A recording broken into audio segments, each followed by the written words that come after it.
जब हमने चर्च में प्रिया की शादी का जिक्र किया तो लगभग सभी ने aromamary.com की सिफारिश की। और अब हम जानते हैं कि प्रिया को वहां परफेक्ट पार्टनर क्यों मिला।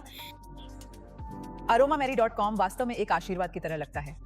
हमें सिर्फ प्रिया के लिए मैच नहीं मिला, हमें कोई मिला जो उसे समझता है, उसका सम्मान करता है। इसने हमें माता पिता के रूप में शांति दी, यह जानते हुए कि वह खुश है और सही हाथों में है। अपना सही मैच ढूंढें। aromamary.com पर आज ही रजिस्टर करें। आज aromamary.com पर अपना सही साथी खोजें। परमेश्वर की आदि पवित्र नाम की स्तुति हो। आज शाम के समय अरोमा टीवी के साथ आप लोगों के साथ मुझे ऐसे गवाही का अवसर दिया हुआ परमेश्वर का श्रेष्ठ दास पास्टर दानियल जॉन को और उनका सारी कार्यों को मैं धन्यवाद देता हूँ। खास करके अरोमा टीवी जो विश्व में सब लोगों के पास सुसमाचार पहुंचाने के लिए जो कार्य करता है, उस कार्य के लिए मैं धन्यवाद देता हूँ। प्रभु उनको आशीष दे, उनका सारे कार्यक्रम को और आशीष में बढ़ा दे। आज मुझे जो अवसर दिया है, उस अवसर को मैं इस्तेमाल करना चाहता हूँ। एक और बार जो मेरा गवाही सुनने वाला सभी को शीघ्र आने वाला यीशु मसीह के नाम से धन्यवाद देता हूँ। सारे परमेश्वर के दास लोगों को सभी को धन्यवाद देते हुए मैं अपना गवाही में प्रवेश करना चाहता हूँ। मैं 1957 में केरला की आलपी डिस्ट्रिक्ट में चिंगनूर तालुक मुड़कर पंचायत कार्यकाल इलाका में पैदा हुआ। एक नामधारी कलीसिया ऑर्थोडॉक्स परिवार में पैदा हुआ। उसके बाद पालन पोषण हुआ है। मेरा घर पे हम 4 भाई लोग थे और 2 बहन। मेरा माता पिता के लिए 6 बच्चे थे और उसमें से अभी हम 3 भाई और 2 बहन अभी अभी है।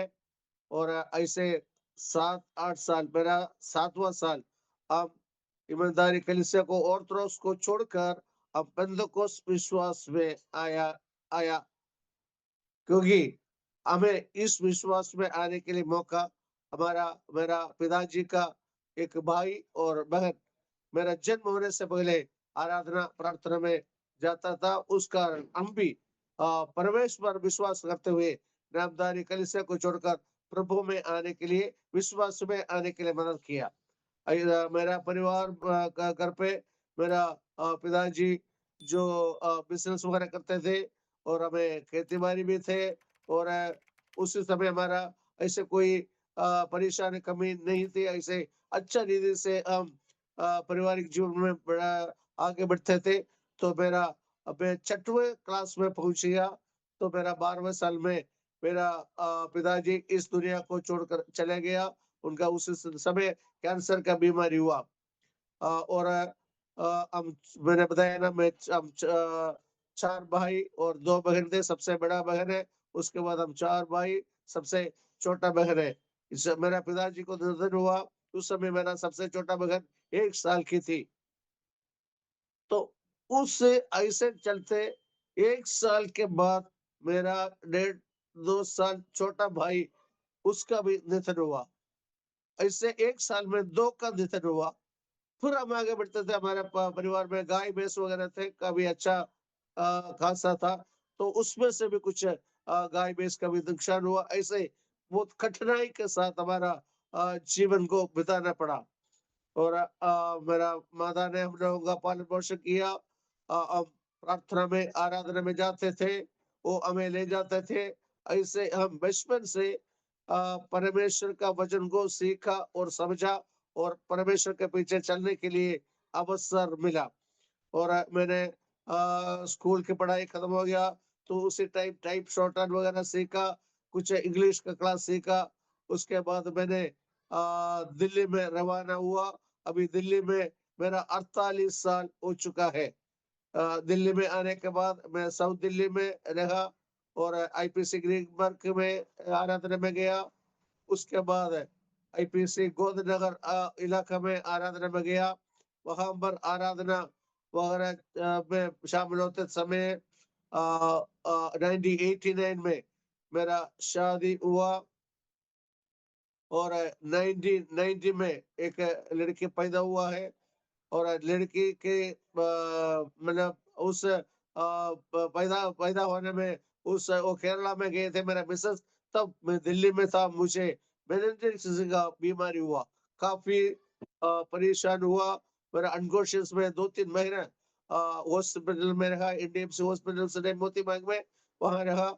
उसके बाद प्रभु मुझे बचाया और मेनिंजाइटिस से बाद बचना बहुत मुश्किल है, बचेगा तो कुछ ना कुछ तो मतलब जीवन में हानि होता है, इसलिए मेरा हाथ वगैरह थोड़ा सा कमजोर पड़ गया है उस समय से।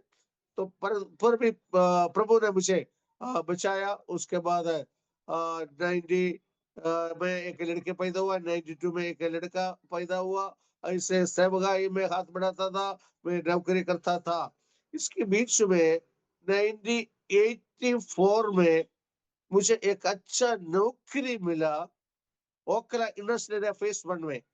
वो एक डॉक्यूमेंटेशन का मतलब कपड़ा वगैरह बना के बाहर भेजते थे, ऐसा एक बड़ा कंपनी में नौकरी मिला। मैंने सिर्फ 1 महीने ये नौकरी किया, परंतु वहां पर संडे काम था, संडे ओपन था ओखला में उस समय। संडे पहुंचना बहुत जरूरी है। मैं शनिवार तक नौकरी किया, इतवार को आईपीसी ग्रीन पार्क में गया और उसके बाद अगले संडे भी गया।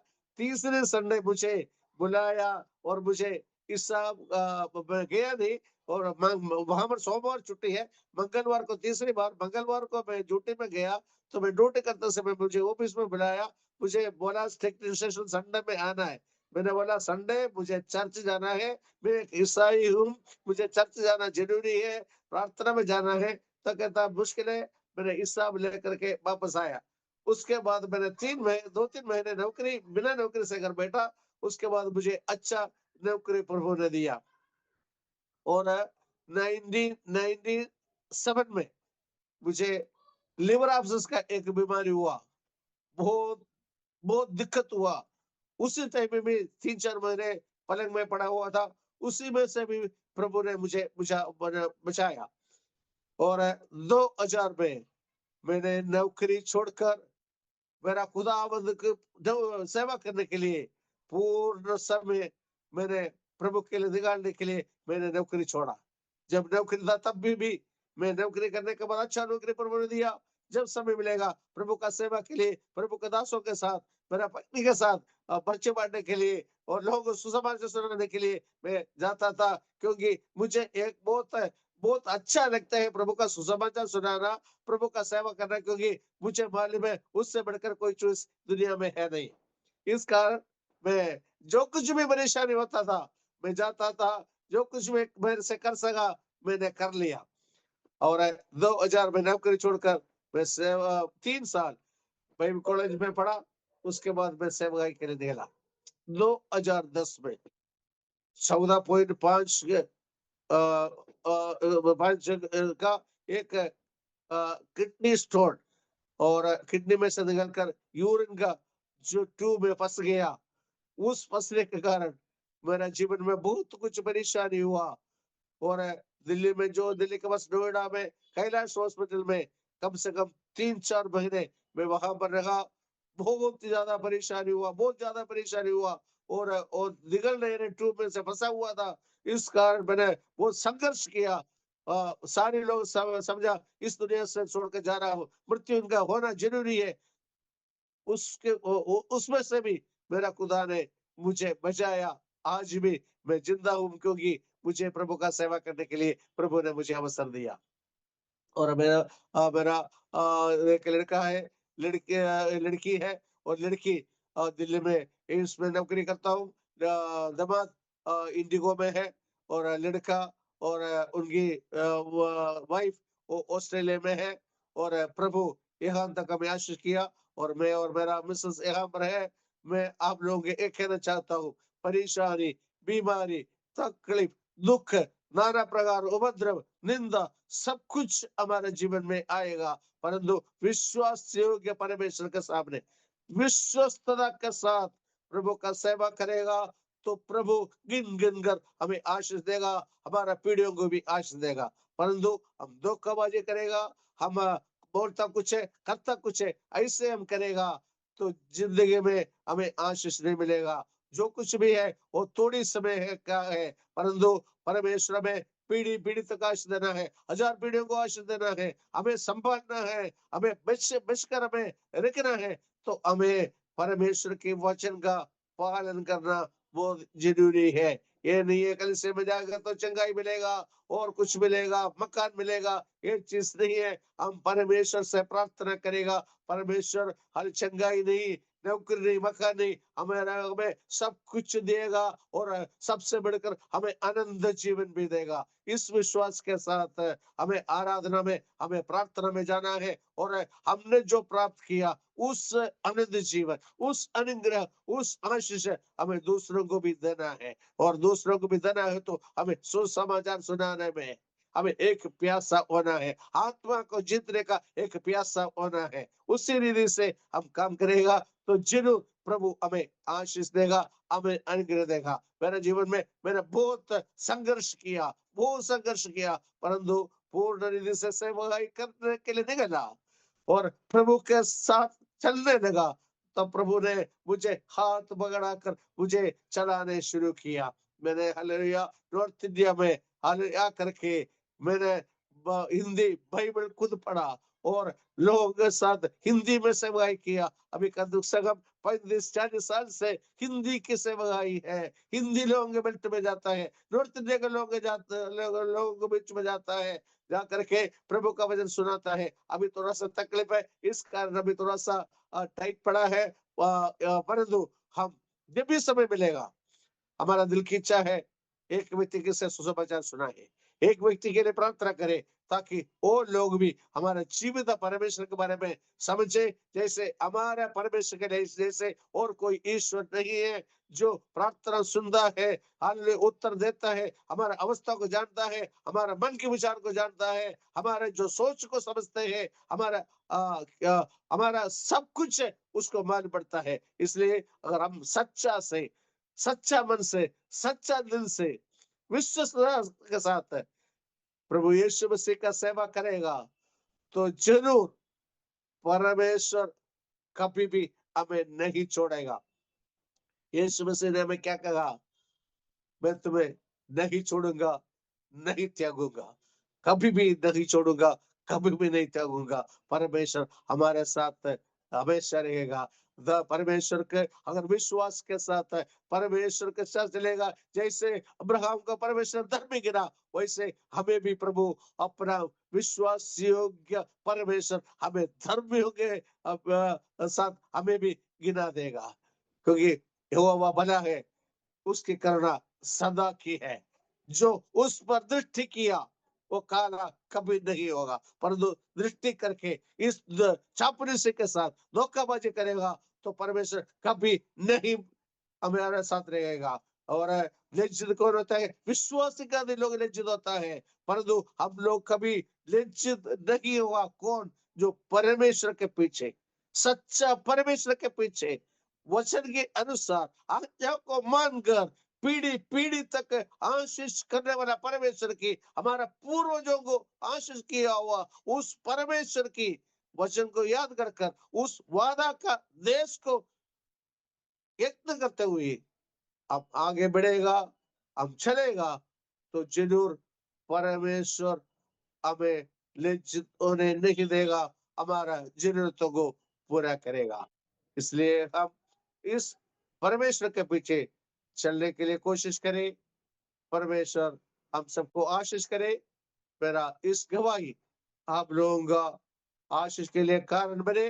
परमेश्वर के उस वचन पर दृढ़ होकर चलने के लिए सगाई दो और मदद करे।